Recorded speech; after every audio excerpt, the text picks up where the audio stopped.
What's going on, guys? It's Jimmy here with your second stimulus check update. And as the election is now almost 3 days away, we're starting to hear more information about what Joe Biden would do with his stimulus plan and what President Donald Trump wants to do going forward. Let me show you a recent interview about why President Donald Trump hasn't been directly involved in the negotiations to start off with. But first, don't forget to give this video a like down below. And if you're new here, make sure to subscribe down below so you don't miss out on new videos coming out. So I know who I'm dealing with. And I'm on the phone with Mnuchin and with Meadows and with all of these people constantly, while they're there. But I also know when it's time to meet with people. I've done very well with deals, okay? That's what I do. And I know when it's time to meet. But I don't have to meet them in order to be turned down and in order for them to walk out to the sticks, which is the microphones, and give you people a false report of what just took place in the Oval Office. So they don't want to make a deal because they think that if the country does as badly as possible, even though a lot of people are being hurt, that's good for the Democrats. But, David, that's a bad thing. Yeah, please, go ahead. As president, shouldn't you take the high road, sir?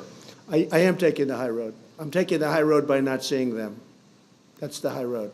Yeah. And you, Mr. President, David, And if I thought it made a difference or would make a difference, I'd do it in a minute. Yeah, go ahead. So President Donald Trump said he was taking the high road by not meeting with Nancy Pelosi and the Democrats. Of course, we know Nancy Pelosi tried to have him impeached, and ever since then, President Donald Trump and House Speaker Nancy Pelosi have not spoken directly with each other in over 1 year from now, and that couldn't have helped with our stimulus check negotiations. I mean, obviously, if they could have been able to just jump on a phone call and just say, hey, let's just iron out these details, let's just get it done, that might have made things a little bit easier. But going forward after the election, I think a lot of those tensions might be gone because we'll know the outcome of what happened, and we'll either be transitioning into a Democratic president, or President Donald Trump will be taking in his second term and basically trying to keep the economy going as best as he can. We know that President Donald Trump holds the stock market in very high regards. He holds it as a measuring stick of how well he's doing as a president and how well the economy is doing, because, that's businesses reporting their earnings on how good they're doing. And then the stock market reacts based on their earnings, based on how well businesses are doing. We have seen businesses doing well with third quarter GDP earnings, but we are now seeing record stock market losses in the last week as a new stimulus deal did not get done, and we're starting to see record US virus cases again. In fact, just yesterday, we just reported that 90,000 new virus cases in just 1 day. The previous record back from July was 75,000 new cases in a day, and we have been breaking that record over the past week almost every single day. There was 1 or 2 days that we didn't break the 75,000 new case records. We're actually up to 90,000 new cases per day right now going into the election. So I think even if President Donald Trump is reelected, he's going to want to pass more stimulus and prevent a shutdown from going forward, because we know Donald Trump does not want to have a second shutdown, even though we're already starting to see that happen in New York City, in Texas, and in New Jersey, as we're starting to see these small shutdowns start up in certain spots of the country and in Europe also. A lot of experts are saying that Europe is 2 to 3 weeks ahead of us, and whatever happens there is likely to happen here based on past measures. And with Europe starting now new record lockdowns, it doesn't pose a good thought going forward. Nancy Pelosi has said recently several times that when the Democrats take over the Senate and the presidency, that they're going to pass massive stimulus packages like we have never seen before. Of course, this is what Nancy Pelosi thinks, but Joe Biden also says the same things if he were to be reelected, that he wants to pass a record stimulus package of over $3 trillion, additional stimulus checks and unemployment, and over $10,000 of student loans canceling or student loan forgiveness. Now, at the current moment, the Democrats have proposed two different stimulus check plans. They want a $1,200 stimulus check and $500 checks for dependents from their HEROES Act, and Vice Presidential nominee Kamala Harris has proposed in the past, along with other Democrats, $2,000 per month stimulus checks until the pandemic is over. Now, the Republicans squashed that $2,000 per month stimulus check plan, but if the Democrats take control of the Senate and the presidency, that could become a very real possibility. Now, this wouldn't be forever, this would only be until the pandemic ends. But at this rate, with record cases going forward, that might go well into 2021. Joe Biden and the Democrats also both want to have at least $10,000 of student loan forgiveness. And that was actually written into the HEROES Act 2.0 also, where you could have up to $10,000 of your student loans just completely forgiven and completely wiped away with the sign of a pen by the government. According to Joe Biden's stimulus plan, students who owed money would not need to make payments or see any interest increased until the end of September of 2021, and his plan also offers a student loan forgiveness of a $10,000 minimum. Now, the Democrats and the Republicans' plans going forward differ when it comes to unemployment. The most recent plans we've seen from the Republicans, Mitch McConnell tried to pass a plan with a $300 per week unemployment extension, which was strange for Mitch McConnell because a few months ago, Mitch McConnell was against any more money for unemployed people at all. And he basically just said, go back to work and let's reopen our economy. The tune has changed now because we're still in this pandemic and we're seeing record virus cases. Mitch McConnell himself actually offered a plan with $300 per week unemployment, and the Democrats turned it down. We've also seen a $400 per week plan from the White House and Steve Mnuchin in a recent Republican bill that the Democrats didn't like also and turned it down. The Democrats have been pushing for the full $600 per week unemployment extension, but of course the Republicans have turned that down. So honestly, they're going to have to come to some type of compromise with the unemployment because we're seeing $300 to $400 per week from the Republicans, and the Democrats say no, and the Democrats are saying $600 per week, and the Republicans say no. So they're going to need to have to come to a compromise with the unemployment to get the next stimulus package done. Joe Biden's stimulus plan also increases Social Security payments. Unlike the first stimulus package, the CARES Act, no measures were added to Social Security. And I know a lot of you guys out there on Social Security are really struggling with the cost of groceries and certain costs of living having gone through the roof during this pandemic. And that would be very helpful to a lot of us if we can get any type of Social Security or disability or any type of payments increased from the government in these stimulus packages.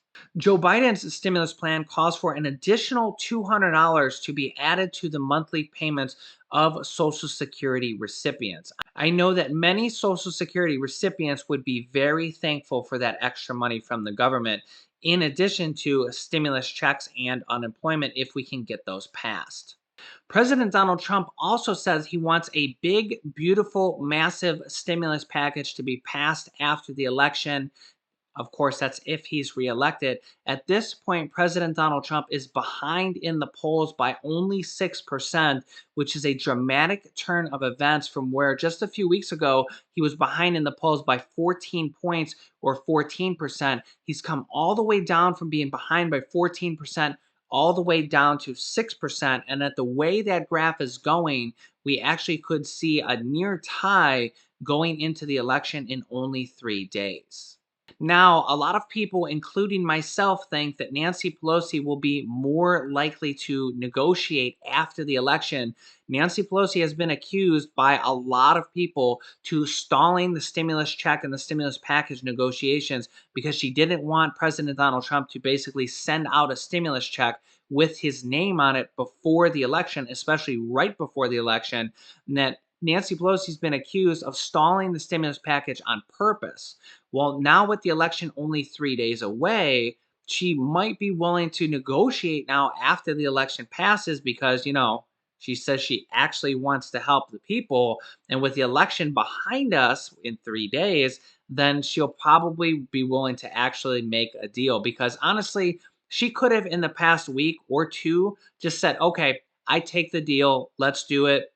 boom, sent out. We would have already gotten our money. We'd be working on more going forward. The longer this pandemic goes on, the more the government is going to have to provide us until we get out of this situation, before we get a vaccine, especially if we start to see more second shutdowns happen in the United States. I mean, this isn't going to go away until we actually come out of it. We get cases to either zero or we have a vaccine that's actually working. The government is going to have to help us through this until it's over, like we're seeing across governments across the entire world. We know that Canada was giving their residents $2,000 per month. Europe has just been passing more stimulus in different countries there. And a recent study showed that of first world nations, that the vast majority of the average of countries that are spending 30% of their GDP on stimulus. So 30% of what their economy is worth is what they have spent so far on stimulus, and they're spending more. The US has only spent 15% of their economy. So we've literally spent half as much supporting our people, supporting our economy, possibly because of the election and, political agendas, but we've only spent half as much money in stimulus as other first world countries. So hopefully after the election, we can make that up, unless, of course, the president wants to pull a rabbit out of his hat and pass a stimulus check right before the election through a presidential executive order, which I do personally think is a very real possibility. I don't honestly have any reason why I don't think he should do it. I think he should just do it. And if the Democrats don't think he can, well, then they can contest it. But then they're going to have egg on their face for contesting a stimulus check. So I don't really see any downside to him doing it or trying to do it or passing it and then seeing what the Democrats say, because he did it previously with the unemployment executive order. I don't know why he doesn't do it. He still has 3 days. He can't really do it on election day. I mean, he could, but by that point, it's too late. So he has still 2 days to do it. But the question is, will he? I don't see any reason why he shouldn't. But you can let me know your thoughts down below in the comments. Who is that? Tell you're a teddy bear? My name's Wicket. I'm Wicket. I'm my daddy. Your name is Wicket? Wicket. I'm going to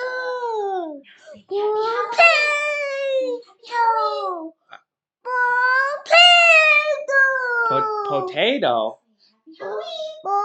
Potato. Are you an Ewok? Are you an Ewok? This is my life. Trying to control a strange animal all day long. So anyways, this is Julian's first Halloween outfit. This is the one I picked out. Laurel has another one that she picked out for him that we will have for you guys in one of the upcoming videos. And I guess he's leaving. All right, come on, let's go upstairs. So stay tuned for Julian's next Halloween outfit. I will have it in an upcoming video. And you can click on this top video here to watch my newest stimulus check videos next. And this video teaches you how to start your own business selling products on Amazon FBA. I have dozens of students that have replaced their entire 9-to-5 income selling products on Amazon, and I teach them how to do that. Click on one of those videos to watch them next. Thanks, guys, and I will see you in the next video.